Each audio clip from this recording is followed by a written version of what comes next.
الحمد لله رب العالمين، وصلى الله وسلم على رسول الله وعلى آله وصحبه أجمعين.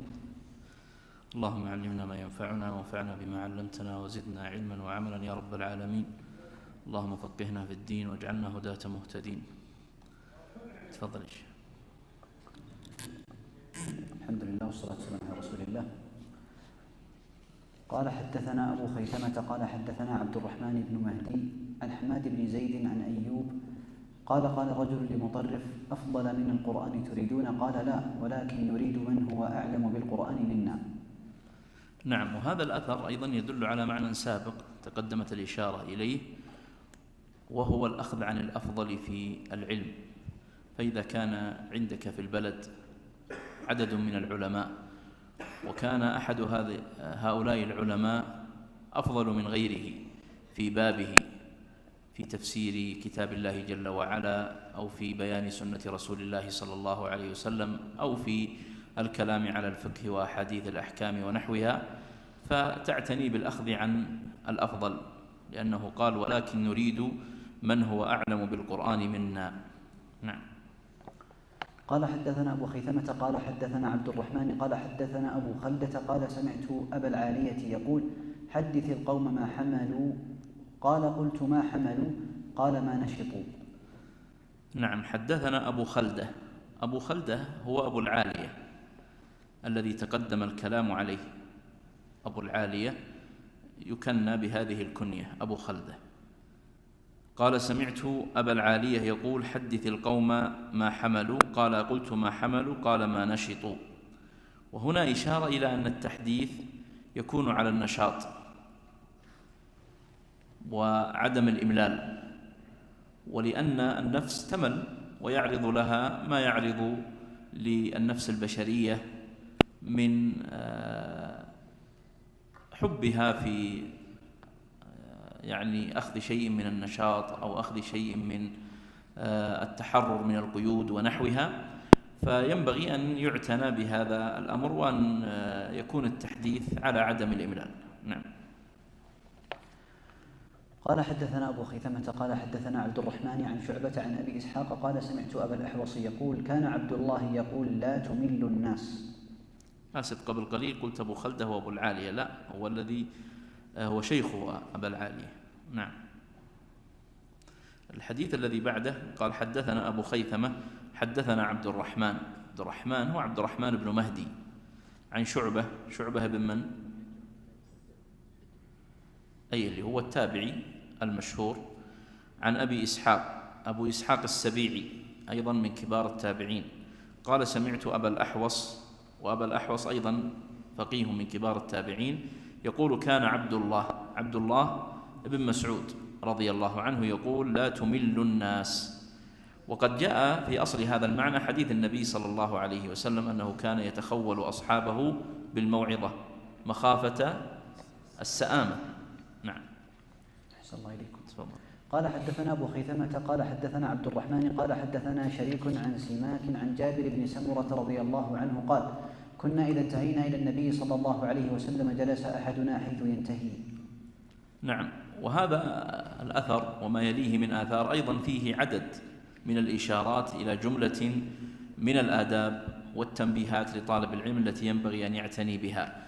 قال: حدثنا عبد الرحمن هو عبد الرحمن بن مهدي، حدثنا شريك عن سماك بن حرب. وهنا فيه مسألة حديثية، وهو حديث شريك عن سماك، لأنهم يقولون أن شريكا اختلط في حديثه، ولذلك ما حدث به عنه سماك فإنه كان بعد اختلاطه، فلا يقبلون حديث شريك عن سماك بعد الاختلاط.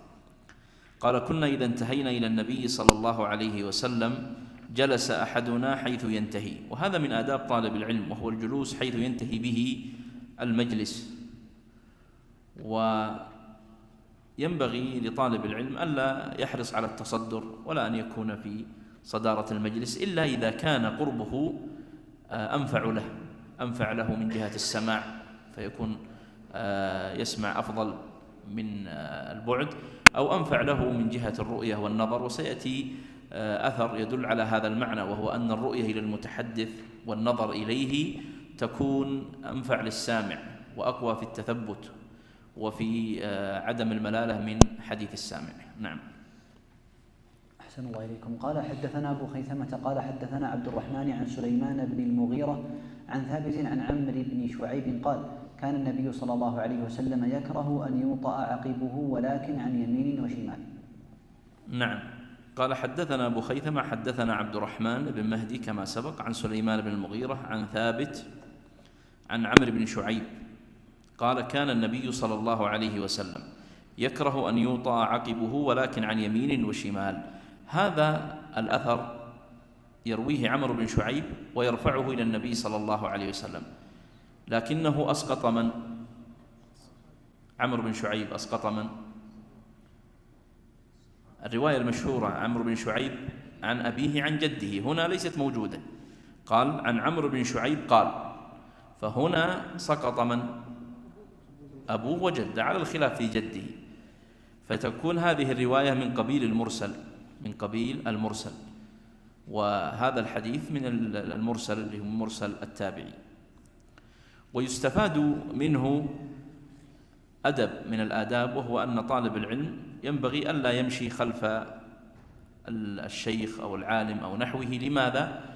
لما سيأتي في الأثر وذكرناه قبل من أنه ذلة للتابع وفيه زهو للمتبوع أو فتنة للمتبوع، فينبغي للإنسان يبتعد ويتجنب هذا. وهذا معنى يكره أن يوطأ عقبه، يعني يمشى خلفه. قال ولكن عن يمين وشمال، يعني يكون المشي عن يمينه وعن يساره. ويستفاد من هذا أدب من آداب طلب العلم. نعم. قال حدثنا أبو خيثمة قال حدثنا عبد الرحمن بن مهدي عن زائدة عن عطاء بن السائب قال كان أبو عبد الرحمن يكره أن يسأل وهو يمشي. يقول كان أبو عبد الرحمن يكره أن يسأل وهو يمشي. من هو أبو عبد الرحمن هنا؟ هو عبد الله بن مسعود. نعم، هو عبد الله بن مسعود رضي الله عنه. ولماذا كان يكره أن يسأل وهو يمشي؟ أيوة، قالوا احتمالا. الاحتمال الأول أو احتمالين. الاحتمال الأول أن في ذلك تشتيتا للذهن، فإن الإنسان حال سيره ومشيه ربما لا يكون ذهنه حاضرا، وربما يتبادر إلى فهمه أو إلى سماعه شيء لا يريده السائل فيستعجل في الرد عليه. والمعنى الثاني قالوا أن هذا من باب توقير العلم واحترامه، فإن العلم يؤتى في مواضع معينة ويقصد إليه في أماكنه، وليست حالة السير حالة تحصيل علم. وهذا الأمر هو في الحالة العامة. أما إذا كان الإنسان أثناء سيره ينتفي عنه الأمران فليس فيه يعني عدم احترام للعلم، وليس فيه تشتيت لانتباهه وذهنه، فلا إشكال في ذلك. ونحن نعرف ونسمع ونقرأ أن بعض التابعين ومن جاء بعدهم إلى زمننا القريب كانوا يسألون وهم سائرون. نعم. أحسن الله إليكم. قال حدثنا أبو خيثمة قال حدثنا. طبعا هذا يستفاد منه أدب من الآداب، وهو أن السؤال يكون عند الكمال أفضل وأولى. إذا سألت العالم أو الشيخ فيكون في حال الكمال أولى. حال الكمال هو أن يكون مرتاحا غير منزعج، وكما يطلب في القاضي يطلب في المفتي. نعم، خاصة في باب الإفتاء. أما في باب التحديث فيكون أيسر من هذا. أحسن الله إليكم. قال حدثنا أبو خيثمة قال حدثنا عبد الرحمن عن عبد الله بن مبارك عن رباح بن زيد عن رجل عن ابن منبه قال إن للعلم طغيانا كطغيان المال. نعم. حدثنا عبد الرحمن بن مهدي عن عبد الله بن المبارك، وعبد الله بن المبارك التابعي الثقة المعروف، وهو أيضا ممن ينبغي أن تقرأ ترجمته وأن يعتنى بالنظر فيها، فإنه من كبار التابعين ومن الأئمة الذين لهم شأن وهم ثقة في باب التحديث، ومن أجلة التابعين رحمه الله. عن رباح بن زيد عن رجل هذا فيه جهالة إيش؟ جهالة عين. قال عن ابن منبه هو وهب ابن منبه، ووهب ابن منبه ينقل كثيرا عن من؟ عن أخبار بني إسرائيل، كما هو معروف، ينقل كثيرا عن أخبار بني إسرائيل. يقول إن للعلم طغيانا كطغيان المال. هذا يستفاد منه التواضع، أن من آداب طالب العلم التواضع وعدم الطغيان. للشيخ صالح آل الشيخ تعليق على هذه الكلمة وهذه الجملة، يعني تنتفعون به إن شاء الله لو راجعتوه في طغيان العلم وأثره على طالب العلم. نعم تفضل. أحسن الله إليكم. قال حدثنا أبو خيثمة قال حدثنا معن بن عيسى قال حدثنا معاوية بن صالح عن العلاء بن الحارث عن مكحول عن واثلة قال إذا حدثناكم بالحديث على معناه فحسبكم.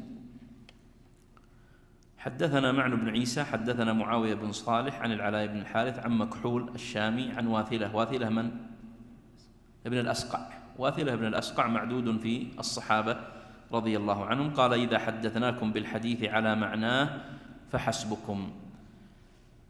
طبعا هنا أدب ومسألة. الأدب وهو أن الأولى لطالب العلم أن يروي الحديث باللفظ، رواية الحديث بلفظه. طيب المسألة الحديثية هي رواية الحديث بالمعنى. ما حكم رواية الحديث بمعناه؟ تجوز بشروط. أيوه، ما هي؟ أيوه أحسنت، ألا يخل بالمعنى. الأمر الثاني أن تتعذر الرواية باللفظ، أن تتعذر الرواية باللفظ. فلو كان عنده كتاب والحديث مذكور فيه ويرويه بمعناه نقول لا، الحديث موجود اقرأه من الكتاب. والثالث ألا يكون اللفظ مما تعبد به كألفاظ الأذكار. ولذلك جاء في الحديث أن النبي صلى الله عليه وسلم قال ونبيك الذي إيش؟ قال أيوه. فدل على أن اللفظ في باب الأذكار مقصود، الألفاظ في باب الأذكار مقصودة. فهذه الثلاثة الشروط إذا تحققت جازت الرواية بالمعنى. الشرط الأول أن تتعذر الرواية باللفظ، والشرط الثاني أن لا يكون هناك إخلال بالمعنى، والشرط الثالث أن لا يكون اللفظ النبوي مما تعبد به كألفاظ الأذكار، فهنا تجوز الرواية بالمعنى. نعم. سيذكر هنا جملة من الآثار فيما يلي تتعلق بهذه المسألة. نعم.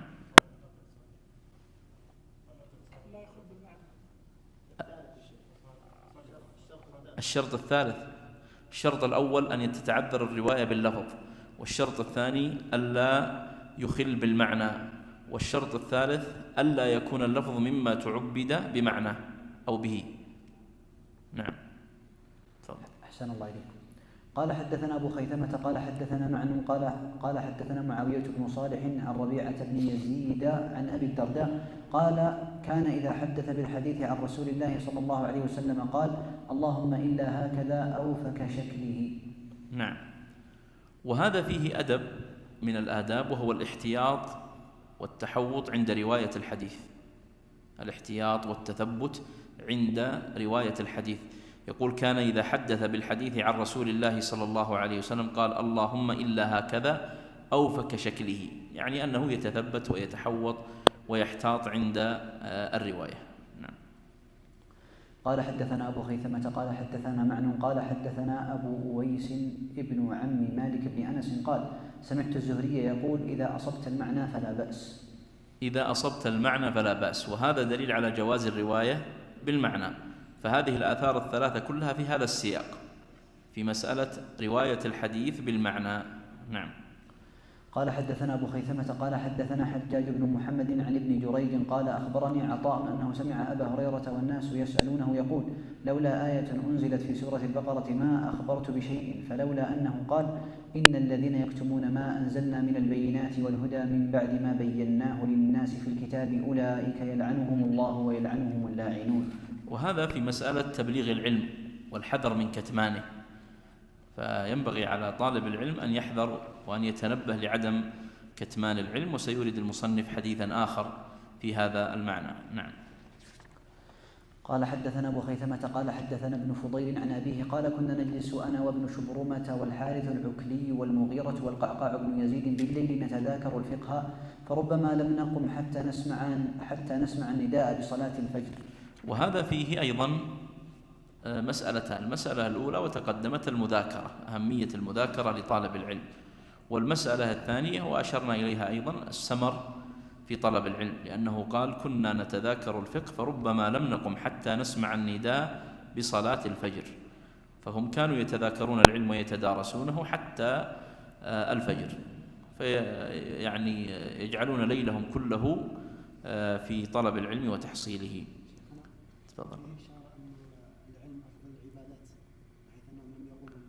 أيوة، هل العلم أفضل أم العبادة أفضل؟ إذا كان العلم مما ينفع الإنسان ويقربه إلى الله جل وعلا وينتفع به فلا شك أن العلم أفضل، ولذلك المصنف أظنه سيورد هنا أو سبق نسيت الآن شيء من هذا يدل على هذا المعنى، وهو أن العلم أفضل من العبادة. نعم.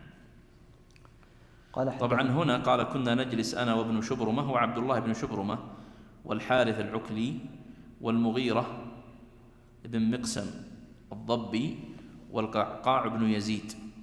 نعم. أحسن الله إليكم. قال حدثنا أبو خيثمة قال حدثنا جرير عن عبد الله بن يزيد يعني الصهباني عن كميل بن زياد عن عبد الله قال إنكم في زمان كثير علماؤه قليل خطباؤه، وإن بعدكم زمانا كثير خطباؤه العلماء فيه قليل. نعم. طيب، عن عبد الله يعني عبد الله بن مسعود رضي الله عنه، وهذا يفاد منه في جانب العلم يفاد منه أمران. الأمر الأول وهو العمل بالعلم، العمل بالعلم، والأمر الثاني تجنب كثرة الكلام والخوض، لأنه قال إنكم في زمان كثير علماؤه قليل خطباؤه، وإن بعدكم زمانا كثير خطباؤه العلماء فيه قليل. وهذا يستفاد منه أيضا معنى ذكرناه سابقا، وهو أن العلم أفضل، العلم أفضل من مطلق العبادة، والعلم أفضل من مطلق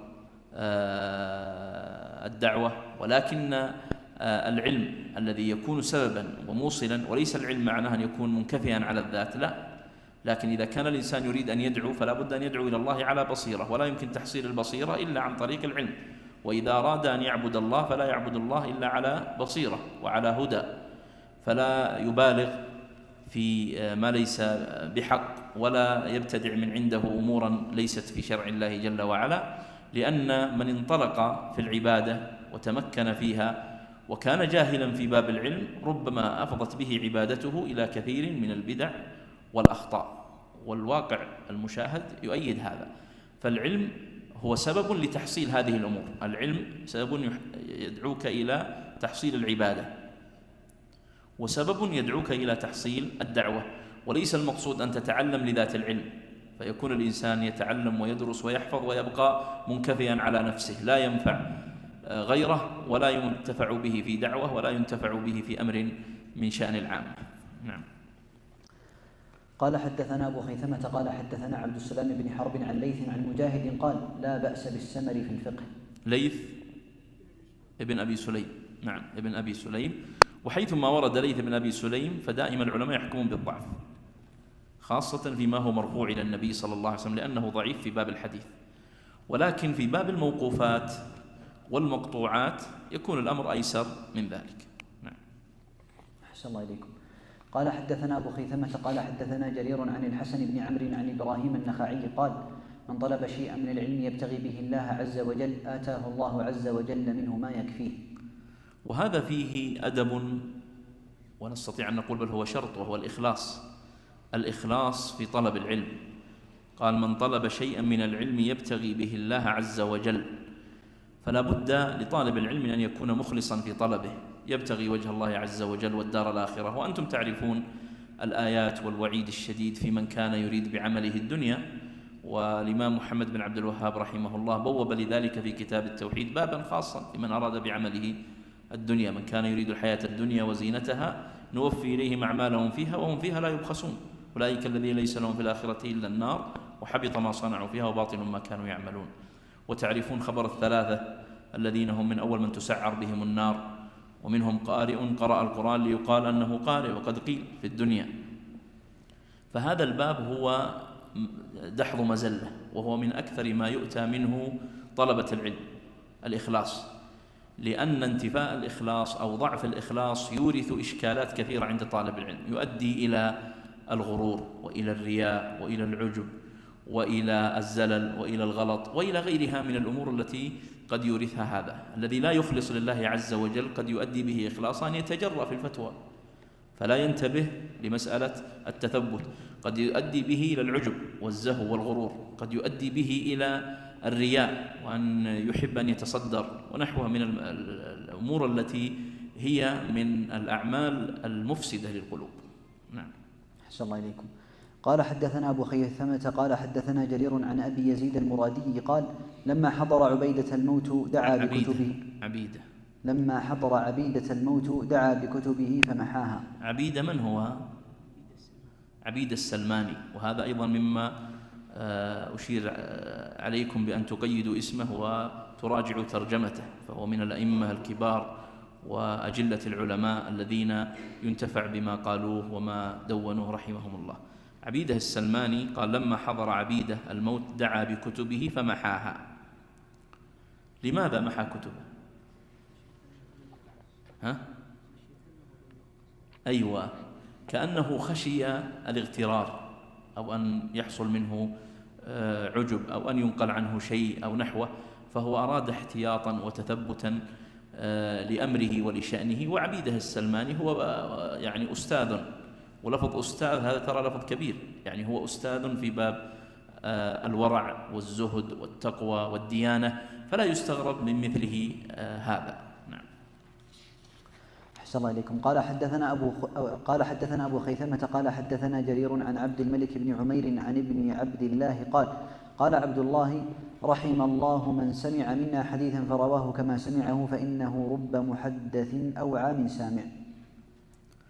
نعم. قال حدثنا جرير عن عبد الملك بن عمير عن ابن عبد الله، هو عبد الرحمن بن عبد الله بن مسعود، وقال قال عبد الله يعني عبد الله بن مسعود رحم الله من سمع منا حديثا فرواه كما سمعه فإنه رب محدث أو عام سامع. طبعا هذا موقوف على عبد الله، وإلا فإن الحديث معروف أنه مرفوع إلى النبي صلى الله عليه وسلم كما جاء في الصحيح من حديث ممن أخرجه الإمام أحمد رحمه الله وممن أخرجه الترمذي وغيره، وجاء أصله أيضا في الصحيح. طيب، هذا يفاد منه فائدة، ما هي؟ من قوله من سمع منا حديثا فرواه كما سمعه. أيوة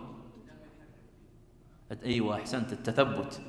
التثبت أن من آداب طالب العلم التثبت والاحتياط عند النقل والرواية، وأن يحرص على عدم العجلة، عدم الخلط، عدم الغلط، فإن هذه كلها آفات قد تحصل للإنسان. أنا الآن وأنا أتكلم ربما حصل في كلامي غلط، لأن الإنسان مع كثرة الكلام قد يحصل منه الغلط، فلذلك ينبغي للإنسان أن يتنبه، إذا بدر منه غلط يراجعه ويصححه، إذا بدر منه خطأ ينبه على خطأ، وهكذا. تفضل. أحسن الله إليكم. قال حدثنا أبو خيثمة قال حدثنا جرير عن عبد الملك بن عمير عن رجاء بن حيوة عن أبي الدرداء قال العلم بالتعلم والحلم بالتحلم، ومن يتحرى الخير يعطه ومن يتوقى الشر يوقه. نعم. رجاء بن حيوة هذا أيضا من العلماء ومن الوجهاء وممن يؤثر عنهم آثار وفوائد ينبغي الوقوف عليها، عن أبي الدرداء، لكنهم قالوا هذا فيه انقطاع من جهة الإسناد، لأن رجاء بن حيوة لم يدرك أبا الدرداء، ذلك تجد هنا في السند. وذكرت لكم أنه من المهم أن تجعل هذا تطبيق عملي لما تدرسه في المصطلح. فمثلا يقول عن رجاء بن حيوة عن أبي الدرداء، رجاء بن حيوة لم يدرك زمن أبي الدرداء رضي الله عنه، وبالتالي فلما يقول عن افترض أنه العنعنة هذه أنه أخذ عنه وهو لم يأخذ عنه، فهذا فيه انقطاع. لكنه يستفاد منه في باب العلم التدرج، لأنه يقول العلم بالتعلم والحلم بالتحلم، فالعلم لا يمكن أن يحصل لك كل فجأة أو مرة واحدة، لا، العلم يحصل على أوقات وعلى أزمان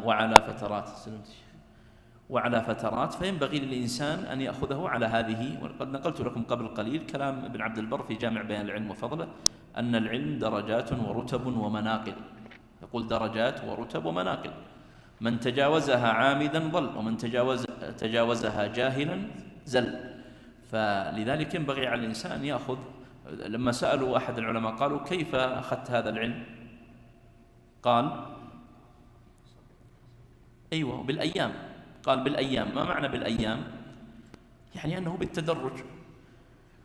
ولذلك أظن في كتاب صنف نسيت اسمه الآن في كيفية بأن العلم يؤخذ بالتدرج، والله فاتني اسمه الآن. فهو في هذا الباب، وفيه آثار عن التابعين وأقوال واستشهادات من الشعر، كما يقول الشاعر: اليوم شيء وغدا مثله من نخب العلم التي تلتقط، يحصل المرء بها فائدة وإنما السيل اجتماع النقط. فالعلم هو يكون بهذه الطريقة، وليس هذا في باب العلم. لاحظ أنه قال والحلم بالتحلم، الحلم بالتحلم. ولذلك يقولون أن الصفات التي تكون عند الإنسان منها ما هو صفات فطرية ومنها صفات كسبية. الصفات الفطرية قد يوجد أن يكون الإنسان حليم واسع الصدر غضبه قليل. إنسان آخر لا، قد يكون يغضب لكنه يعني يحاول أن يتجاوز هذا الغضب، يدرب نفسه على الحلم. فهذا اكتسب الحلم بالفطرة، وهذاك اكتسب الحلم بالكسب والتدرج. قال والحلم بالتحلم، ومن يتحرى الخير يعطى ومن يتوقى الشر يوقى. نعم. قال حدثنا أبو خيثمة قال حدثنا وكيع عن سفيان عن أبي الزعراء. وكيع من؟ ابن الجراح. وسفيان هل هو الثوري ولا ابن عيينة؟ ها؟ نعم. عن أبي الزعراء. أبي الزعراء هو عمرو بن عمرو الجشمي. نعم. أحسن الله إليكم. عن أبي الزعراء عن أبي الأحوص عن عبد الله قال إن أحدا لا يولد عالما والعلم بالتعلم. أيوة، هذا تأكيد المعنى السابق وهو التدرج في العلم. إن أحدا لا يولد عالما والعلم بالتعلم. لذلك من الإشكالات التي في زمننا ويكثر السؤال عنها ويعاني منها الطلاب، المتحدث يعاني والسامع يعاني، وهي أن ربما يقرأ الإنسان كثير ويحفظ كثير وينسى كثير، فكيف يحصل هذا العلم؟ فقلت لكم قبل قليل أن هناك 3 أركان إذا حرصت عليها أنت بإذن الله تتجاوز هذه الإشكالات. ليس معنى أنك إذا قرأت كتاب أنك ستفهم كل ما في الكتاب، لا. لذلك يقولون القراءة محصلها لا يتجاوز 10% تقريبا. كذلك إذا حفظت وتركت الحفظ وركنته ولم تراجع، لا يمكن أن يثبت الحفظ إلا بالمراجعة والانتظام والتكرار. هذه أمور هامة. لذلك يقول لما سألوا أحد الشناقطة قالوا كيف وصلت إلى هذا الإتقان؟ قال 100 و1000. كيف 100 و1000؟ يقول إذا حفظت كررت 100، وإذا راجعت 1000 مرة. فهل نحن نصل إلى مثل هذه الدرجة؟ ما ولا لا يمكن. كم أقل ربع العشر ولا حتى ربع العشر. نعم. ها؟ لا تفضل. إيش؟ أحسن الله إليكم. قال حدثنا أبو خيثمة قال حدثنا جرير عن أبي سنان عن سهل القراري قال قال عبد الله اغدو عالما أو متعلما أو مستمعا ولا تكونن الرابع فتهلك. نعم. وهذا أيضا يفاد منه ما سبق وهو المواظبة والاستمرار. المواظبة والاستمرار على طالب العلم أن يعتني بالمواظبة والاستمرار وعدم الانقطاع، وأشرنا إلى هذا. وفي معنى هذا الحديث خبر 3 النفر الذين دخلوا على النبي صلى الله عليه وسلم وهو في المسجد يحدث أصحابه، فجلس 2 وانصرف الثالث، ثم قال ألا أخبركم بخبر النفر 3؟ أما الأول فآواه الله، وأما الثاني فاستحيا الله منه، وأما الثالث فأعرض الله عنه. نعم. أبي سنان هو ضرار ابن مرة الشيباني. أحسن الله إليكم. قال حدثنا أبو خيثمة قال حدثنا يحيى بن سعيد عن عثمان بن غياث عن أبي السليل قال كان رجل من أصحاب النبي صلى الله عليه وسلم يحدث الناس فيكثر عليه فيصعد فوق بيت فيحدثهم. أبي السليل هو ضريب ابن نقير، ضريب بالباء ابن نقير، هذا اسمه. قال كان وكنيته أبو السليم. قال كان رجل من أصحاب النبي صلى الله عليه وسلم يحدث الناس فيكثر عليه فيصعد فوق بيت فيحدثهم. هذا يستفاد منه اللي هو رؤية المحدث، أن رؤية المحدث تكون أوعى وأثبت وأفضل للمتلقي. ولذلك لما يرغب العلماء في حضور مجالس العلم فلا شك أن هذا مما ينفع طالب العلم ويفيده. نقول نعم العلم الآن متوافر، وبإمكانكم تجلسون في بيوتكم وتسمعون شرح الشيخ عبد الكريم الخضير مثلا لهذا العلم لهذا الكتاب، وأنا أفدت منه كثيرا، وشرح غيره من الشيخ عبد المحسن البدر شرح هذا الكتاب، عبد الرزاق الابن اسمه عبد الرزاق، الشيخ عبد الرزاق شرحه، وغيره من الشروح المتاحة. لكن حضور طالب العلم إلى مجالس العلم فيه فوائد.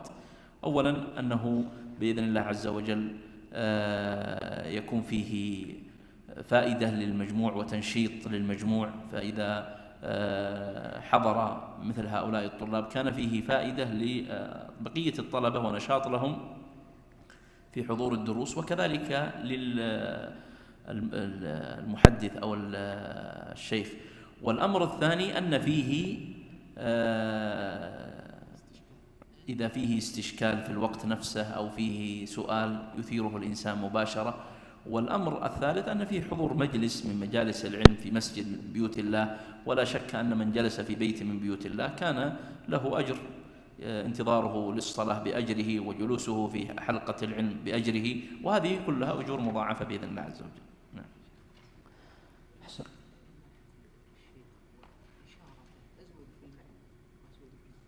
أي نعم صح، صدقت. يعني الاستماع المباشر لا شك أنه أثره أكبر، صدقت. نعم. أحسن الله عليكم. قال حدثنا أبو خيثمة قال حدثنا يحيى عن ابن عجلان قال يحيى بن سعيد، هذا مر بنا أكثر مرة. من هو يحيى بن سعيد؟ القطان. نعم، يحيى بن سعيد القطان من الأئمة الأعلام الأثبات الذين أيضا ينبغي الإنسان، وذكرت لكم أن نمر على أسماء كثيرة. أنا أريد فقط أنك تراجع سيرهم على وقتك. لو جعلت كل يوم تراجع سيرة واحد من هؤلاء الأعلام وتقرأ سيرته في سير أعلام النبلاء ستجد بإذن الله عز وجل فائدة عظيمة في هذا الباب. أحسن الله عليكم. قال حدثنا يحيى عن ابن عجلان قال سمعت أبي يحدث عن أبي هريرة رضي الله عنه قال يرفع العلم ويظهر الجهل ويكثر الهرج. قالوا وما الهرج؟ قال القتل. قال حدثنا أبو خيثمة قال حدثنا روح بن عبادة قال نعم، هذا يفاد منه فائدة، وهو أن العلم يذهب، وأن موت العالم كما ذكرت قبل ثلمة، وأثر موته أثر كبير. ولذلك إذا مات أحد أئمة أهل السنة والجماعة والعلماء الأثبات الذين يؤخذ عنهم ويستفاد وينتفع بهم فلا شك أن هذا أثره عظيم. وكلما يعني مات عالم من العلماء على مر التاريخ نعي وكتب فيه رثاء ومآثر من نثر وشعر ونحوه. ولم يكن هذا فقط مثلا نهج الشعراء ونحوهم، بل كان حتى نهج العلماء والصحابة رضي الله عنهم لما مات بعضهم رثوه ونعوه. نعم. أحسن الله إليكم. قال حدثنا أبو خيثمة قال حدثنا روح بن عبادة قال حدثنا الربيع عن الحسن قال أفضل العلم الورع والتفكر. عن الحسن البصري هنا قال أفضل العلم الورع والتفكر، وهذان أدبان من الآداب التي ينبغي على طالب العلم أن يحرص عليهما، الورع والتفكر. والورع، ما الفرق بين الورع والزهد؟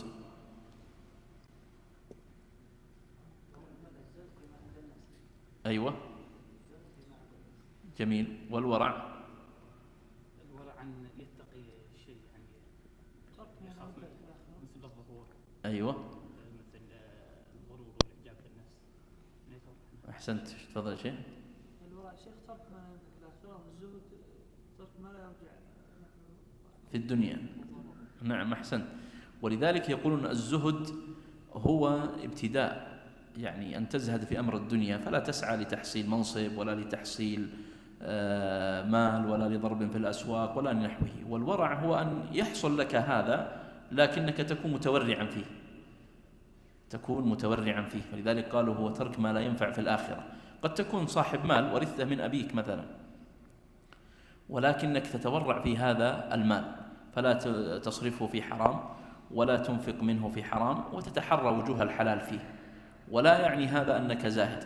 أما الزهد فمعناها أنك تكون كفافا، هذا يسمى الإنسان زاهد إذا كان أمره كافا، وهذا معنى الورع. طيب، قال والثاني التفكر. والتفكر بشموله وعمومه، التفكر في خلق الله جل وعلا، والتفكر في آيات الله، لأن آيات الله جل وعلا وآيات الله، لأن آيات الله نوعان: آيات شرعية وآيات كونية. فأنت تتفكر في الشرعية منها وهو القرآن، وتتفكر في الكونية منها وهي هذه المخلوقات. ثم أيضا تتفكر في العلم، والتفكر في العلم هو إمراره على الذاكرة وعلى الذهن. أحيانا قد يكون عندك مسألة، فإذا مرت على ذهنك مرة بعد أخرى وراجعتها حصلت جوابها وضبطته وفهمته. لكن لو لم يكن لديك تفكر في العلم الذي تتعلمه وتقرأه فلا يكون لك دافع للمراجعة. وهذا حاصل. يعني الإنسان الآن لو استشكل مسألة أو استشكل علم من الأعلام الذين ذكرتهم، أو أخطأت أنا في ترجمة علم، يراجع هؤلاء الأعلام ويجد ما ذكره العلماء في ترجمة هؤلاء الأعلام. فهذا من الأمور التي ينبغي لطالب العلم أن تكون مستصحبة في ذهنه، وهو التفكر في العلم. نعم. أحسن الله إليكم. قال حدثنا أبو خيثمة قال حدثنا محمد بن عبد الله الأنصاري قال حدثني أبي عن ثمامة بن عبد الله قال كان أنس يقول لبنيه: يا بني قيدوا العلم بالكتاب. كان أنس بن مالك رضي الله عنه. وهذا أيضا الأثر يدعو إلى كتابة العلم، كما ذكرت لكم قبل أن الآثار ذكرها المصنف في مواضع متفرقة، منها آثار تنهى عن الكتاب، ومنها آثار تدعو إلى الكتابة. فنقول أولا نعرف أن المذهب عند المتقدمين المنع من كتابة الحديث، ثم استقر كما ذكرت الإجماع على كتابة الحديث. والأمر الثاني أن الذي نهي عنه خشية الالتباس بالقرآن، والذي أذن فيه ما كان واضحا ودون التباس. نعم.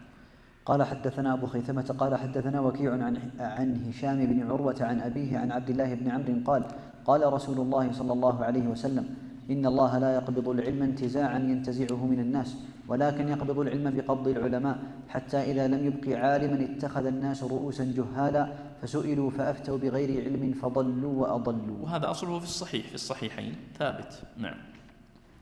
تفضل. قال حدثنا أبو خيثمة قال حدثنا يعقوب قال حدثنا أبي عن صالح قال قال ابن شهاب ولكن عروة يحدث عن حمران أنه قال يوما فلما توضأ عثمان قال: والله لأحدثنكم حديثا لولا آية في كتاب الله عز وجل ما حدثتكموه، إني سمعت رسول الله صلى الله عليه وسلم يقول: لا يتوضأ رجل فيحسن وضوءه ثم يصلي الصلاة إلا غفر له ما بينه وبين الصلاة التي يصليها. قال عروة: الآية: إن الذين يكتمون ما أنزلنا من البينات والهدى من بعد ما بيناه للناس في الكتاب أولئك يلعنهم الله ويلعنهم اللاعنون. وهذا الحديث أيضا في الصحيح، وفيه إشارة إلى أهمية العناية بعدم كتمان العلم ونشره وبثه. ولذلك قال عن حمران أنه قال يوما فلما توضأ عثمان، هذا حديث حمران عن اللي هو مولى عثمان، قال: لأحدثنكم حديثا لولا آية في كتاب الله. ما هي الآية؟ الآية هي التي أشار إليها عروة، وهي قوله جل وعلا: إن الذين يكتمون ما أنزلنا من البينات والهدى. فهنا هو تحرج من كتم العلم وعدم التحديث به فحدث به. نعم. شيخنا، على ماذا يحمل قوله ما حدثتكم؟ لولا هذه الآية ما كنت حدثت. مخافة الاتكال يا شيخنا. ما فهمت سؤالك. لما قال لو حدثكم آية، لولا مخافة هذه الآية ما حدثتكم، يعني هذا الحديث على ماذا يحمل قوله هذا؟ يعني لماذا قال هذا؟ هو قال هذا خشية ما ذكرناه سابقا، إما أنه يخشى الاغترار أو يخشى أن ينقل عنه شيء غير متثبت فيه أو غيره من الأشياء التي ذكرت في شرح مثل هذا الحديث ونحوه. يعني هي الأسباب التي تدفع مثل الصحابي أو التابعي إلى قول مثل هذا القول. لماذا هو يقول ما أحدثكم؟ ولماذا ذاك التابعي كان إذا قام أو اجتمع إليه 4 قام وتركهم ونحوها لماذا ما يفعلون هذا؟ خشية مثل هذه الأمور. نعم. وإلا فإن مثل هذا الحديث ثابت وصحيح وليس فيه أي إشكال ولا أي معارضة. أحسن الله إليكم. قال حدثنا أبو خيثمة قال حدثنا حجاج بن محمد عن شعبة عن الهيثم عن عاصم بن ضمرة أنه رأى ناسا يتبعون سعيد بن جبير فنهاهم وقال إن صنيعكم هذا مذلة للتابع وفتنة للمتبوع. حجاج بن محمد المصيصي، وهذا روى عنه في موضع أو موضعين، اللي هو أبو خيثمة، وشعبة هو شعبة بن الحجاج، والهيثم بن حبيب الصيرفي. قال رأى عن عاصم بن ضمرة أنه رأى ناسا يتبعون سعيد بن جبير فنهاهم. من الذي نهى؟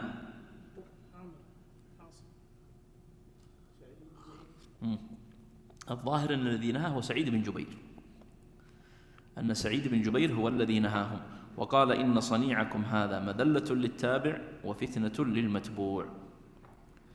وهذا ما ذكرناه سابقا من النهي عن تكثير المشي خلف الشيخ أو العالم أو نحوه. نعم. قال حدثنا أبو خيثمة قال حدثنا حجاج بن محمد قال حدثنا يونس عن أبي إسحاق عن الأغر عن أبي هريرة رضي الله عنه قال إن الله وملائكته يصلون على أبي هريرة وجلسائه. حجاج بن محمد المصيصي السابق، ويونس هو يونس بن عبيد، وأبي إسحاق أبو إسحاق السبيعي، والأغر هو الأغر المزني، وكلهم هؤلاء أعلام ثقات أثبات. عن أبي هريرة رضي الله عنه قال إن الله وملائكته يصلون على أبي هريرة وجلسائه. إن الله وملائكته يصلون على أبي هريرة وجلسائه. من الذي قال هذا؟ أبو هريرة. طيب ما معنى الصلاة هنا؟ أيوة طبعا على الاختلاف، فورد أن الصلاة من الله هي الثناء، نعم، وورد أن الصلاة من الملائكة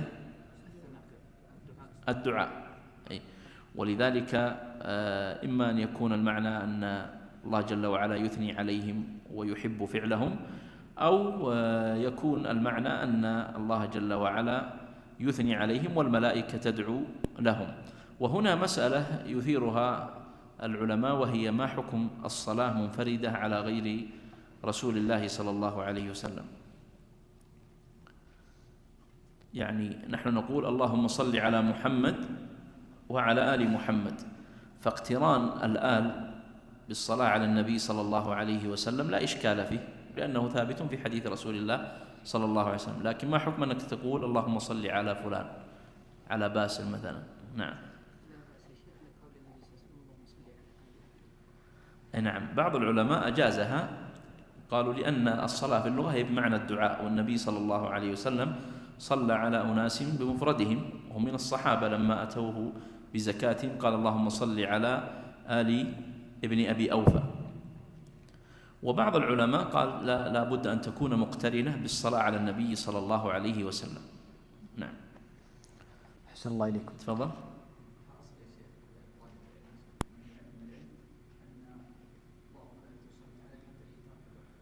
صحيح، نعم، أي نعم صح، وقد مر بنا هذا الأثر ولا لا؟ حتى الحيتان تدعو لطالب العلم، مر بنا هذا الأثر. ولذلك قالوا لماذا وجهه، حتى بعض العلماء وجهوا قالوا لماذا الحيتان تدعو لطالب العلم أو الحيوان عموما؟ أيوة أحسنت، قالوا لأن حتى هذه الأحكام التي تتعلق بالحيوان يتعلمها الإنسان، من ناحية حكم ما يجوز صيده وكيفية الذبح والرفق بالحيوان وكيفية التعامل معه. ولذلك الفقهاء لما يتكلمون في باب النفقة يجعلون هناك 3 أنواع: النفقة الإنسان على زوجه وأقاربه، والنفقة على الرقيق، والنفقة على الحيوان، فهم يتكلمون عنه مفردا. نعم. أحسن الله إليكم. قال حدثنا أبو خيثمة قال حدثنا إسماعيل بن إبراهيم عن حبيب بن الشهيد عن ابن طاووس عن أبيه قال قال عمر رضي الله عنه إنا لا نحل أن نسأل أن نسأل عما لم يكن فإن الله قد بين ما هو كائن. وهذا الأثر سبقت الإشارة إليه، والسؤال عما لم يقع من المسائل. نعم. قال حدثنا أبو خيثمة قال حدثنا عبد الرحمن بن مهدي عن مهدي بن ميمون عن غيلان قال قلت للحسن الرجل يحدث بالحديث لا يألو فيكون فيه الزيادة والنقصان، قال ومن يطيق ذلك؟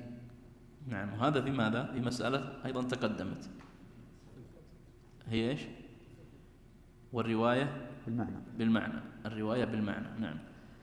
أحسن الله إليكم. قال حدثنا أبو خيثمة قال حدثنا إسماعيل بن عبد الكريم قال حدثني عبد الصمد بن معقل قال سمعت وهبا يقول لا يكون البطال من الحكماء ولا يرث الزناة ملكوت السماء. لا يكون البطال من الحكماء، ما معنى البطال هنا؟ أيوة. نعم، هذا أحد الأقوال. أيوة.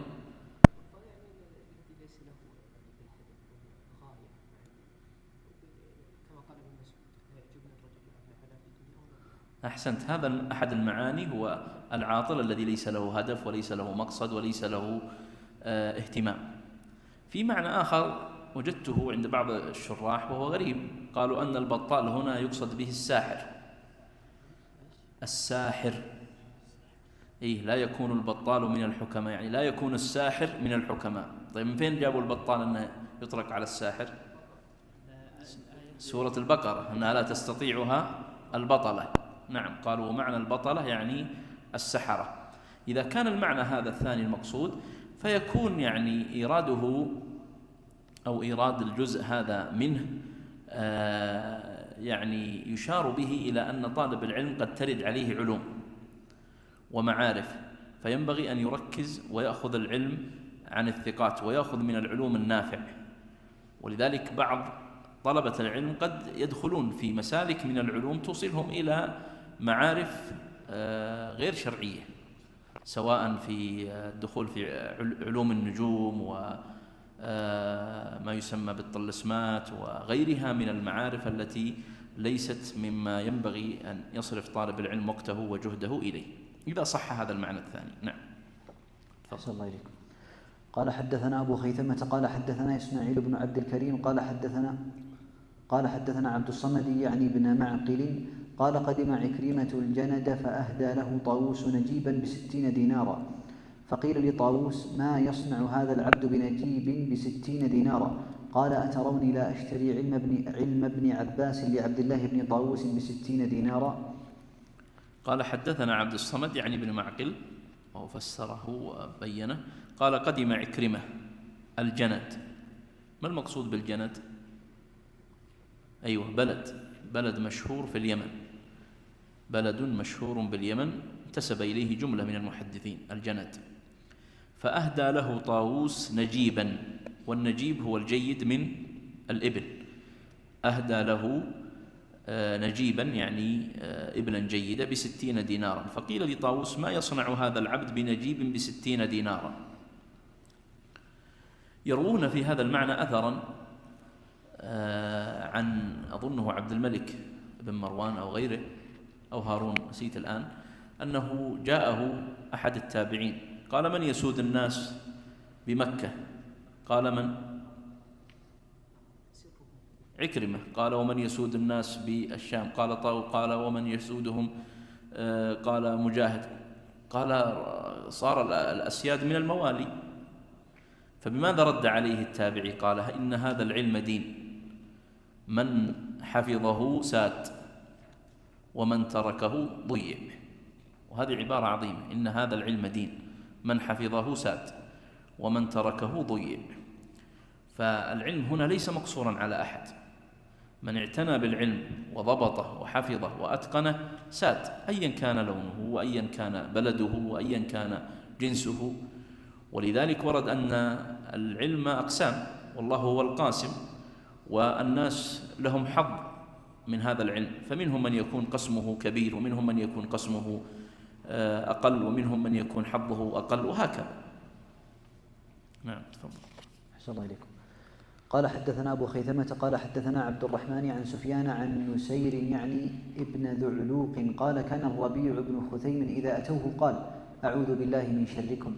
نعم، وانظر إلى هذا، يأتون يطلبون من العلم يقول أعوذ بالله من شركم. لماذا هو يقول مثل هذا؟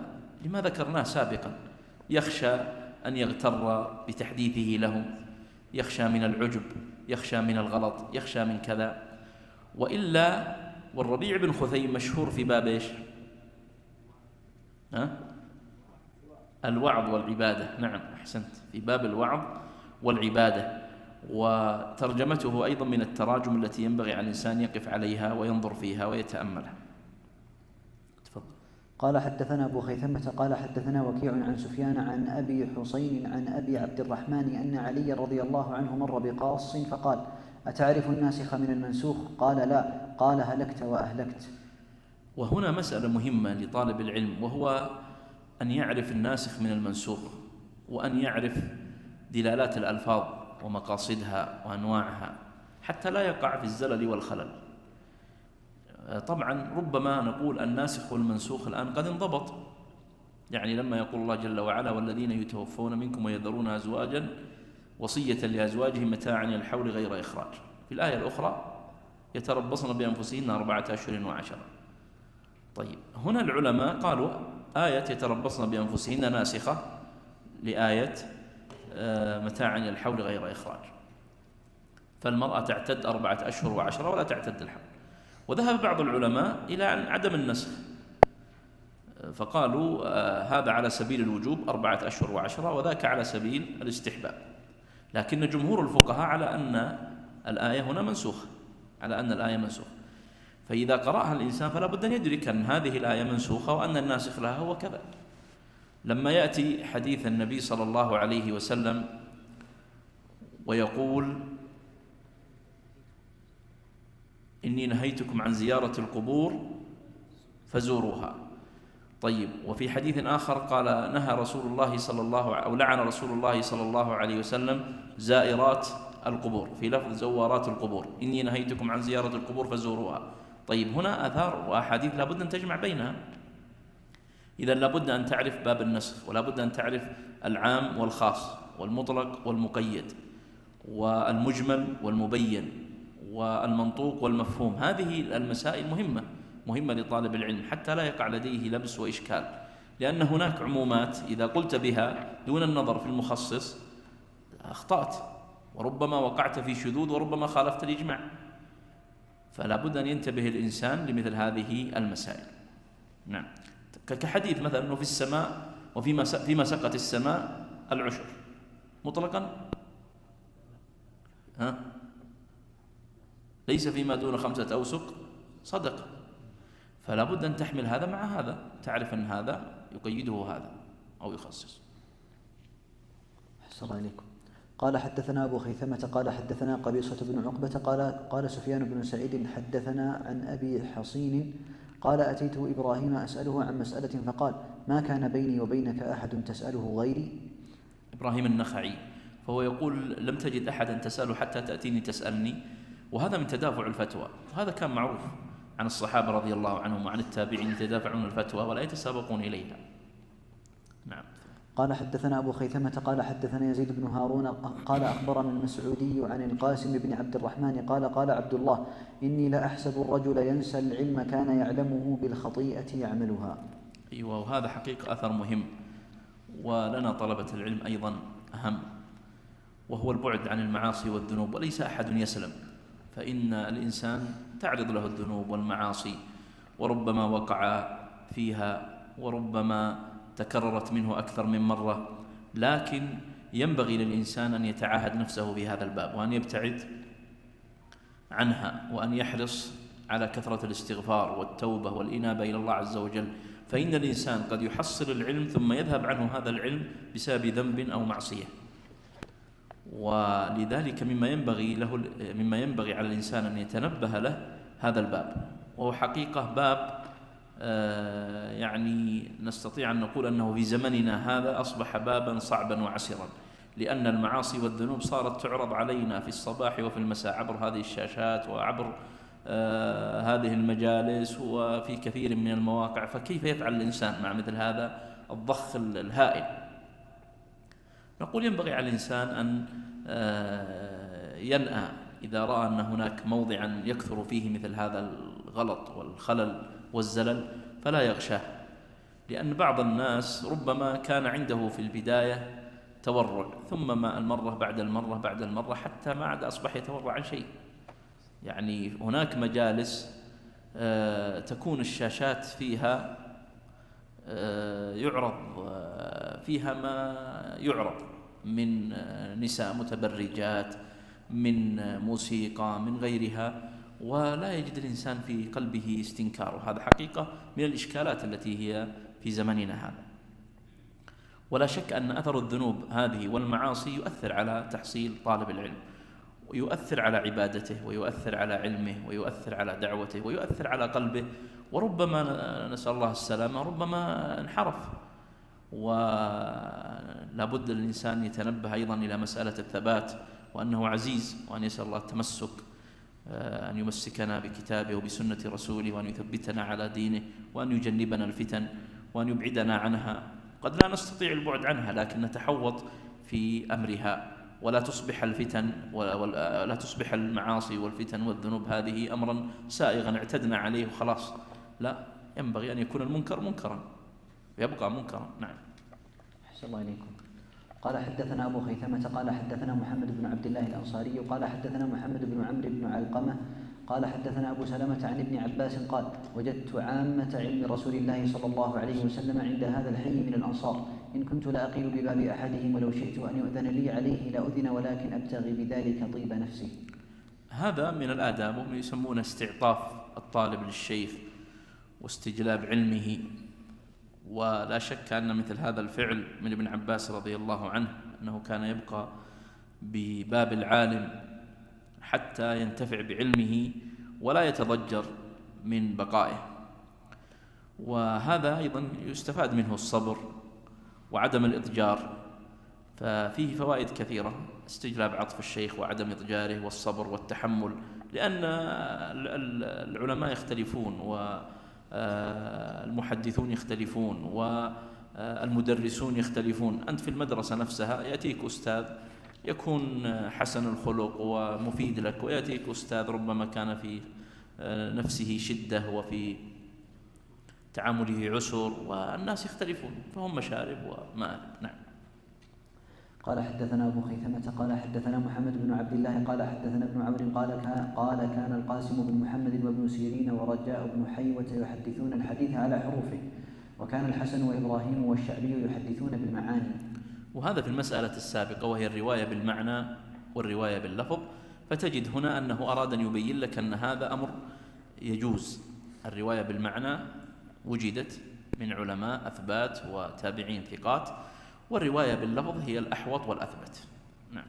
قال حدثنا أبو خيثمة قال حدثنا محمد بن عبد الله الأنصاري قال حدثنا ابن عون قال دخلت على إبراهيم فدخل علينا حماد فجعل يسأله ومعه أطراف، قال فقال ما هذا؟ قال إنما هي أطراف. قال ألم أنهى عن هذا؟ إبراهيم النخعي، وقال دخل علينا حماد بن أبي سليمان فجعل يسأله ومعه أطراف. وهذا أيضا في مسألة كتابة الحديث، فتجد أن هذا الأثر يدل على المنع من كتابة الحديث. مرت معنا آثار تدل على الجواز. نعم. عن جرير عن منصور عن إبراهيم قال لا بأس بكتاب الأطراف. نعم. قال حدثنا أبو خيثمة قال حدثنا معاذ بن معاذ قال حدثنا عمران عن أبي مجلز عن بشير بن نهيك قال كنت أكتب الحديث عن أبي هريرة رضي الله عنه، فلما أردت أن أفارقه أتيته بالكتاب فقلت هذا سمعته منك؟ قال نعم. وهذا أيضا مسألة حديثية، وهي مسألة إيش؟ أيوة، اللي يسمونها المقابلة والمعارضة، أن يقابل الطالب كتابه بكتاب شيخه وأن يعرضه عليه، فربما وقع منه خطأ، وربما صحف في لفظ، وربما وهم في كتابة كلمة، فيصحح ويصوب. فهذا أيضا مبحث حديثي مهم، وهو مبحث المقابلة والمعارضة. نعم. قال حدثنا أبو خيثمة قال حدثنا معاذ قال حدثنا أشعث عن الحسن قال قال رسول الله صلى الله عليه وسلم من الصدقة أن يعلم الرجل العلم فيعمل به ويعلمه. قال الأشعث ألا ترى أنه بدأ بالعلم قبل العمل؟ عن الحسن قال قال رسول الله صلى الله عليه وسلم. ما هو الملاحظ هنا؟ مرسل.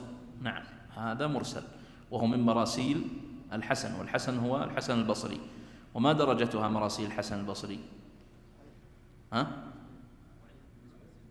ضعيفة.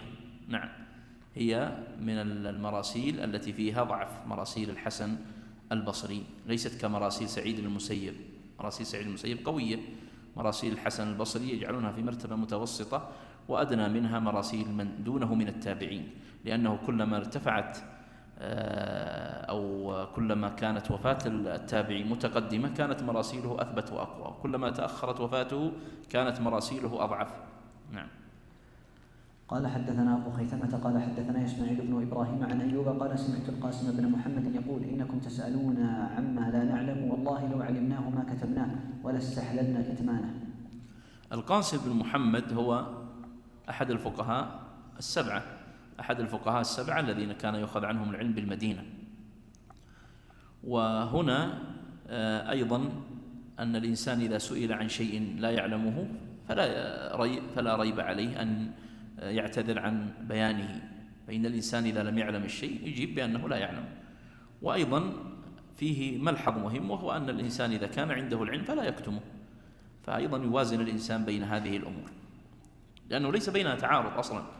فإذا كان عندك علم فتعلمه وتنشره، وأما إذا كان السؤال ليس من معارفك ولم تحصل فتقول عنه لا أدري. نعم. بسم الله الرحمن الرحيم. تفضل يا شيخ. قال حدثنا أبو خيثمة قال حدثنا محمد بن مصعب قال حدثنا الأوزاعي عن أبي كثير قال سمعت أبا هريرة يقول إن أبا هريرة لا يكتم ولا يكتب. نعم. لاحظ هنا كيف جمع رضي الله عنه بين هذين الأمرين، لا يكتم ما عنده من علم إذا سئل عنه، ولكن من مذهبه عدم كتابة الحديث، فهو يقول ما سألتوني عنه حدثتكم به فاحفظوه، ولكن لا تكتبوه عني. وهذا مذهب موجود عند جملة من الصحابة رضي الله عنهم، ولكنه كتب عن أبي هريرة رضي الله عنه. نعم. قال حدثنا أبو خيثمة قال حدثنا جرير عن ليث عن مجاهد عن ابن عباس أحسبه رفعه إلى النبي صلى الله عليه وسلم قال من همان لا يقضي واحد منهما نهمته، من هم في طلب العلم لا يقضي نهمته، ومن هم في طلب الدنيا لا يقضي نهمته. طبعا من ناحية الإسناد هو رفعه، ولذلك هو من طريق ليث، وليث مضعف فيكون الحديث فيه ضعف، ولكن فيه معنى مهم، وهو أن طالب العلم ينبغي أن يكون لديه استزادة من العلم، وأن يحصل العلم باستمرار، وأن لا يفتر عنه. لذلك قال من همان لا يقضي واحد منهما نهمته، يعني لا يشبعان. منهوم في طلب العلم لا يقضي نهمته، ومنهوم في طلب الدنيا لا يقضي نهمته. ولذلك نحن في طلب الدنيا نسأل الله السلامة، عسى ما نكون مثلا من المنهومين. تجد الإنسان مشغول بأمور كثيرة في دنياه، فينبغي للإنسان إذا كان لديه اهتمام بأمر الدنيا أيضا يكون لديه اهتمام بما يقربه من ربه جل وعلا. وقد ذكرنا في الحديث أن من معاني من سلك طريقا يلتمس فيه علما أن العلم بذاته قد يكون طريق إلى الجنة، أو ما يحصله الإنسان بسبب العلم من الخشية والتواضع والخوف من الله والقرب منه والدعوة إليه يكون سببا في وصوله إلى الجنة. نعم. أحسن الله إليكم. قال حدثنا أبو خيثمة قال حدثنا جرير عن ليث عن عطاء قال أبو هريرة رضي الله عنه من كتم علما ينتفع به ألجم بلجام من نار. وهذا أثر موقوف على أبي هريرة، وفيه التنبه إلى عدم كتم العلم والتحذير منه. من كتم علما ينتفع به ألجم بلجام من نار. ولاحظ أنه قيد العلم بالعلم الذي ينتفع به، لأن هناك من العلوم علوما لا ينتفع بها ولا يستفاد منها، وقد تكون ضررا على صاحبها. إنما العلم الذي ينتفع به ينبغي على الإنسان يحذر من كتمه. نعم. قال حدثنا أبو خيثمة قال حدثنا جرير عن ليث عن يحيى عن علي رضي الله عنه قال ألا أخبركم بالفقيه حق الفقيه الذي لا يقنط الناس من رحمة الله ولا يرخص للمرء في معاصي الله ولا يدع القرآن رغبة إلى غيره، إنه لا خير في عبادة لا علم فيها ولا خير في علم لا فقه فيه ولا خير في قراءة لا تدبر فيها. وهذا إشارة إلى العمل بالعلم والدعوة إليه والحث عليه. هذه معاني لطيفة في هذا الأثر. نعم. قال حدثنا أبو خيثمة قال حدثنا جرير عن ليث عن مجاهد عن ابن عمر رضي الله عنه قال يا أيها الناس لا تسألوا عما لم يكن فإن عمر كان يلعن أو يسب من يسأل عما لم يكن. نعم. وهذا فيه النهي الشديد عن السؤال عما لم يقع وعما لم يكن، وإن كان من جهة الإسناد فيه ضعف. نعم. قال حدثنا أبو خيثمة قال حدثنا هشيم عن إسماعيل بن سالم عن حبيب بن أبي ثابت قال من السنة إذا حدث الرجل القوم أن يقبل عليهم جميعا ولا يخص أحدا دون أحد.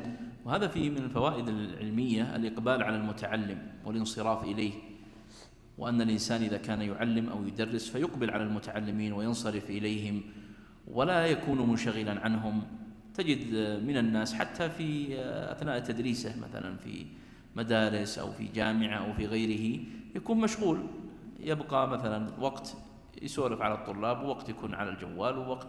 طيب وأين العلم الذي طلب منك أن تبذله وأن تؤديه؟ ما حصل هذا. فينبغي على الإنسان أن يقبل على المتعلم وأن ينفعه بما لديه من علم. طيب قوله من السنة إذا حدث الرجل، هذا في مسألة حديثية وهي المرفوع حكما، لأنه إذا قال من السنة فله حكم الرفع. نعم. أحسن الله إليكم. قال حدثنا أبو خيثمة قال حدثنا وكيع عن أبي كبران قال سمعت الشعبي قال إذا سمعت شيئا فاكتبه ولو في الحائط. نعم. قال وهذا فيه الإذن بالكتابة والاهتمام بها والإرشاد إليها. نعم. قال حدثنا أبو خيثمة قال حدثنا وكيع قال حدثنا أبي عن عبد الله بن حناش قال لقد رأيتهم يكتبون في أكفهم بالقصب عند البراء. نعم. من البراء؟ ابن عازب. نعم، الصحابي الجليل رضي الله عنه. نعم. قال حدثنا أبو خيثمة قال حدثنا وكيع عن عكرمة بن عمار عن يحيى بن أبي كثير عن ابن عباس قال قيدوا العلم بالكتاب من يشتري مني علما بدرهم. من يشتري مني علما بدرهم يبينه الأثر الذي بعده، يقصد من يشتري مني ورقا أو شيئا يكتب فيه. طبعا الورق لم يكن في زمانهم متوفرا، لكن شيئا يكتب فيه بدرهم. وأما العلم فليس له ثمن، لا يمكن يشترى بدرهم. نعم. قال حدثنا أبو خيثمة قال حدثنا وكيع قال حدثني المنذر بن ثعلبة عن علباء قال علي رضي الله عنه من يشتري مني علما بدرهم. نعم. قال أبو خيثمة يقول يشتري صحيفة بدرهم يكتب فيها العلم. هكذا فسر أبو خيثمة صاحب الكتاب، قال يعني من يشتري صحيفة بدرهم يكتب فيها العلم. نعم. قال حدثنا أبو خيثمة قال حدثنا وكيع عن ابن عون عن محمد قال قلت لعبيدة أكتب ما سمعت قال لا، قلت إن وجدت كتابا أقرأه قال لا. عبيدة السلماني، تقدم عبيدة السلماني. وهنا أيضا مسألة حديثية وهي الوجادة. قال إن وجدت كتابا، مسألة الوجادة، الرواية بالوجادة ما حكمها عند المحدثين؟ أيوة، لكن شرطها أحسنت، وأن يعرف الخط وأن يثق من نسبته إلى مؤلفه أو قائله. نعم. شرط الوجادة أن يعرف الخط وأن يثق من نسبته إلى قائله. نعم. أحسن الله إليكم. قال حدثنا أبو خيثمة قال حدثنا وكيع عن شريك قال سمعت شيخا فحليته فقالوا ذاك أبو صخرة قال رأيت حمادا يكتب عند إبراهيم عليه كساء له أنبجاني وهو يقول والله ما نريد به دنيا. ما معنى فحليته؟ اللي قالوا بحثت عن وصفه، فحليته يعني بحثت عن وصفه. نعم. قال فقالوا ذاك أبو صخرة. أبو صخرة هو جامع بن شداد وهو من الثقات. قال من القائل هنا؟ رأيت حمادا. لا، القائل هنا أبو صخرة. نعم. قال رأيت حمادا يكتب عند إبراهيم، وهذا أيضا إذن بالكتابة. تفضل. أحسن الله إليكم. قال حدثنا أبو خيثمة قال حدثنا وكيع قال حدثنا الحكم بن عطية عن ابن سيرين قال كانوا يرون أن بني إسرائيل إنما ضلوا بكتب ورثوها. نعم. وهذا يفيدك بسبب من أسباب النهي عن الكتاب، وأن بني إسرائيل كان من شأنهم الكتابة ثم اختلطت عليهم توراتهم وحرفت وبدلت وغيرت، لكن بالنسبة لأمة محمد صلى الله عليه وسلم فالقرآن تكفل الله بحفظه. إنا نحن نزلنا الذكر وإنا له لحافظون. فالله جل وعلا تكفل بحفظ القرآن والسنة بعد ذلك يعني بينت واتضحت ونقلها رواة عن رواة، فليس فيها شيء فيه دخل. ولذلك ذكروا العلماء المحدثون الأثبات أنهم يميزونها مهما كان، يميزون حديث النبي صلى الله عليه وسلم مما يمكن أن يدخل عليه مما هو من الموضوعات ونحوه. نعم. أحسن الله عليكم. قال حدثنا أبو خيثمة قال حدثنا وكيع عن طلحة بن يحيى عن أبي بردة قال كتبت عن أبي كتابا فظهر عليه فأمر بمركن فقال بكتبي فيها فغسلها. نعم. جاء بشيء مثل الطشت ونحوه فوضعها فيه وغسلها كلها.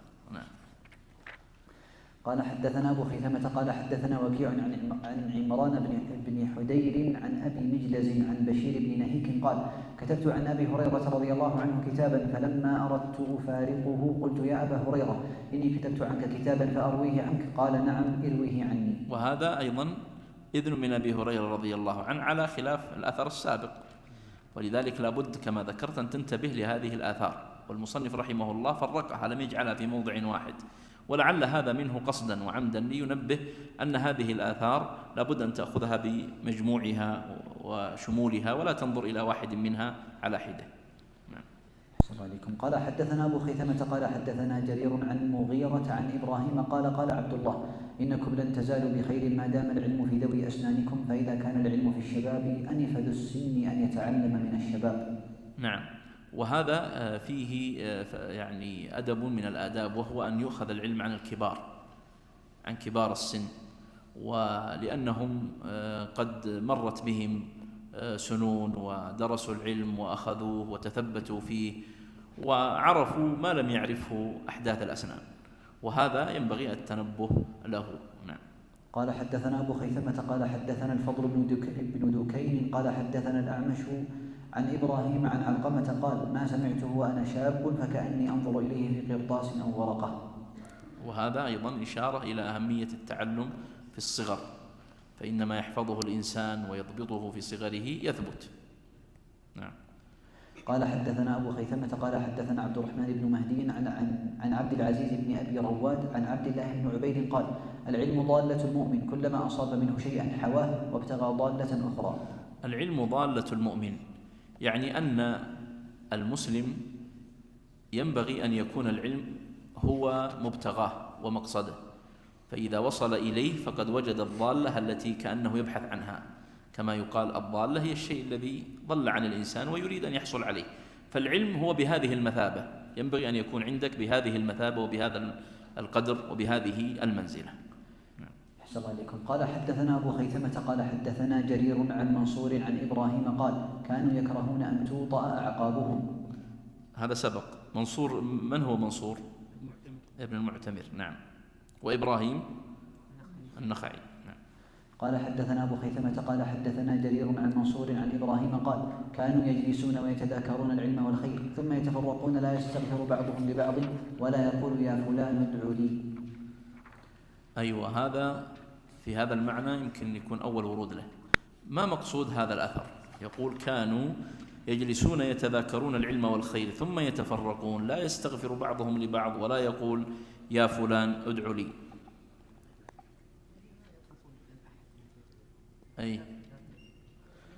أي كأنه منهم دعوة إلى الاستغناء، أن الإنسان بنفسه يستغني بعبادته وبطاعته وبدعائه، ولا يعني هذا أن هذا الأثر بذاته ينفي مسألة أن يطلب الإنسان الدعاء من غيره، فإن هذا ثابت من فعل الصحابة رضي الله عنهم وغيره من التابعين في آثار كثيرة.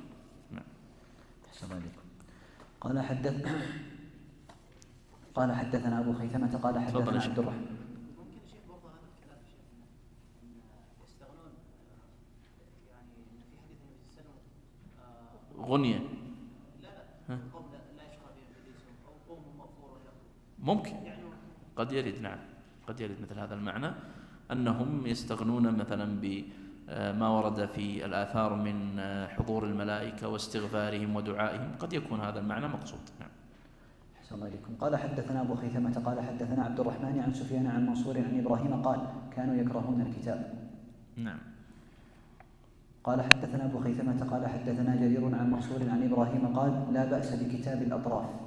نعم تقدمت هذه. نعم تفضل. قال حدثنا أبو خيثمة قال حدثنا الحسن بن موسى قال حدثنا ابن لهيعة قال حدثنا دراج عن ابن حجيرة عن أبي هريرة رضي الله عنه أنه قال سمعت رسول الله صلى الله عليه وسلم يقول مثل الذي يعلم العلم ولا يحدث به كمثل رجل رزقه الله مالا فلم ينفق منه. طبعا هذا أول موضع يرد معنا فيه باللهيعة، وباللهيعة من جهة الحفظ سيء الحفظ كما يقال عنه، ولذلك إذا ورد باللهيعة في إسناد ولم يرد من طريق آخر فيكون الحديث أو الأثر فيه ضعف. تفضل. قال حدثنا أبو خيثمة قال حدثنا جرير عن مغيرة عن إبراهيم عن علقمة قال اطلبوا ذكر الحديث لا يدرس. نعم، وهذا في المثابرة والاستمرار وعدم الانقطاع والمواصلة في التعلم، وهذا أمر مهم. نعم. تمت أحاديث أبي خيثمة والحمد لله رب العالمين. قال حدثنا أبو القاسم. طبعا تنبيه هنا انتهى ما قيده أبو خيثمة زهير بن حرب رحمه الله من آثار، سواء كانت هذه الآثار مرفوعة أو موقوفة أو مقطوعة. ومما ينبغي التنبه له فيما قيده أبي خيثمة، فيما قيده أبو خيثمة، أولا أن تعرف أن هذا من إسناد من، والرواة الذين روى عنهم من هم، وتعرف الأعلام الذين ورد عنهم. وهذه الآثار في مجملها لها مرتبة في القوة، لأنها وردت عن كبار التابعين وأجلة التابعين، ولم يرد معنا من فيه ضعف ظاهر، ربما 2 أو 3، ليث بن أبي سليم وبن لهيعة وغيرهم، والبقية هم في مرتبة من قوة الاحتجاج. قد يرد لا يكون هناك، لأنكم تنتبهون أن الحديث قد يرد فيه الإشكال أو الضعف من جهتين، من جهة أحد الرواه، ومن جهة أن الرواه أثبات لكن فيه انقطاع مثلا. هذا فيه بعض الأحاديث قلنا فيها انقطاع، قد يكون فيها إرسال، قد تكون معلقة، قد تكون منقلبة، يعني فيها علة خفية ونحو ذلك. نعم. الشاهد أن الراوي عن أبي خيثمة هو من؟ أبو القاسم البغوي. بعد أن انتهى أتى ب5 أحاديث. إذا تأملت هذه ال5 الأحاديث لماذا أتى بها أبو القاسم؟ ما تبين لي أنا لماذا هو أتى بهذه ال5 الأحاديث في نهاية هذا الكتاب، إلا أن يكون من قبيل أنه أراد أن يختم هذا الكتاب بجمع من الأحاديث عن النبي صلى الله عليه وسلم، أو يعني ليس هناك خيط ناظم فيما ظهر لي أنا، وقد يظهر لبعضكم غير هذا والله أعلم. فيقرأها الشيخ ونختم بها. نعم. قال حدثنا أبو القاسم عبد الله بن محمد بن عبد العزيز البغوي قال حدثنا أبو محمد خلف بن هشام البزار ومنصور بن أبي مزاحم ومحمد بن سليمان الأسدي قالوا حدثنا مالك بن أنس عن الزهري عن أنس رضي الله عنه قال دخل النبي صلى الله عليه وسلم مكة وعلى رأسه مغفر، فلما نزعه قيل هذا ابن خضر متعلق بأستار الكعبة، قال اقتلوه. قال حدثنا عبد الله البغوي قال حدثنا أبو نصر بن التمار قال حدثنا حماد بن سلمة عن قتادة عن أنس رضي الله عنه أن رسول الله صلى الله عليه وسلم كان يقول اللهم إني أعوذ بك من علم لا ينفع وعمل لا يرفع وقلب لا يخشع وقول لا يسمع. وهذا الدعاء قد يكون له ارتباط بما سبق في العلم، أن الإنسان يستعيذ بالله عز وجل من العلم الذي لا ينفع، وأن يكون حرصه على علم ينفعه، والعلم النافع هو الذي يقربه من الله ويورثه الخشية ويجعله يعني يمتاز بالسكينة والأدب ونحوه. نعم. قال حدثنا عبد الله البغوي قال حدثنا عبد الأعلى بن حماد النرسي قال حدثنا حماد بن سلمة عن عاصم بن بهدلة عن أبي صالح عن عائشة قالت كان النبي صلى الله عليه وسلم يخرج إلى صلاة الفجر ورأسه يقطر من جماع لاحتلام ثم يصوم. نعم. قال حدثنا عبد الله البغوي قال حدثنا سريج بن يونس قال حدثنا هشيم قال حدثنا حميد عن أنس رضي الله عنه قال رسول الله صلى الله عليه وسلم لا يتمنى أحدكم الموت فإن أحدكم لا يزداد كل يوم إلا خيرا. قال حدثنا عبد الله البغوي قال حدثنا أبو عمران الوركاني قال حدثنا سعيد بن ميسرة البكري عن أنس بن مالك رضي الله عنه قال كان النبي صلى الله عليه وسلم إذا صلى على جنازة كبر عليها 4. آخر الجزء والحمد لله وحده وصلى الله على محمد. اللهم صل وسلم على نبينا محمد وعلى آله وصحبه أجمعين، والله أعلم، وصلى الله على محمد. ونسأل الله جل وعلا أن ينفعنا وإياكم وأن يجعل هذا من العلم النافع، إنه على كل شيء قدير. جمعية الدعوة والإرشاد وتوعية الجاليات بأبها، بالدعوة نحيا.